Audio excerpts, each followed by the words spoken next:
प्रश्नकर्ता कहता है कि फिर कोई मेरा अपमान करता है और मैं चुपचाप बैठ जाता हूँ, तो क्या इसे कमजोरी नहीं कहा जाएगा? दादाश्री कहते हैं कि नहीं, ओह, अपमान सहने को बड़ी ताकत कहते हैं। अब अगर कोई हमारा अपमान करेगा तो हमें कुछ नहीं होगा, हमारा मन भी इसके लिए परेशान नहीं होगा, यही ताकत है।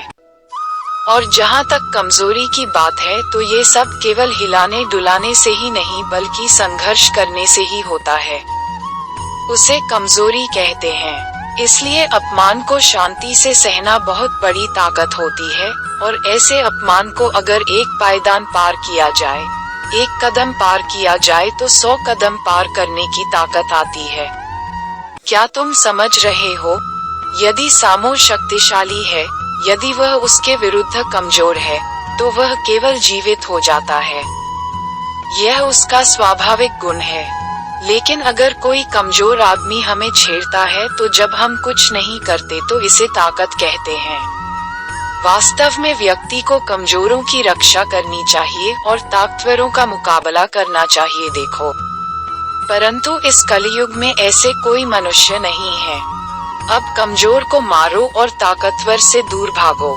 ऐसे बहुत कम लोग होते हैं जो कमजोरों की रक्षा करते हैं और ताकतवरों का सामना करते हैं। जब ऐसा होता है तो उसे क्षत्रिय गुण कहा जाता है, वरना कमजोर को तो सारी दुनिया पीटती है। अमीर घर जाकर बिस्तर पर बैठ जाता है। यदि आप बंधी हुई गाय को मार डालेंगे तो वह किस ओर जाएगी? और अगर मैंने जाने दिया तो भाग जाओ, नहीं तो मारे जाओगे। मनुष्य अपनी ताकत होते हुए भी न तो दूसरों से लड़ेगा और न ही अपने दुश्मन से लड़ेगा, उसे ही ताकत कहते हैं। अब अगर कोई आपसे नाराज है और आप उससे नाराज हैं तो क्या इसे बायलापन्या नहीं कहा जाता? तो मैं क्या कहूँ कि ये गुस्सा, घमंड, प्यार, लालच ये सब कमजोरियां हैं। क्रोधित होने की प्रबल आवश्यकता ही कहाँ है? लेकिन ये क्रोध की गर्मी है जो दूसरे को गर्मी से वश में करने के लिए जाती है।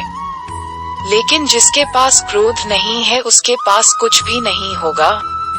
शील के चरित्र से जानवरों को भी वशीभूत किया जा सकता है।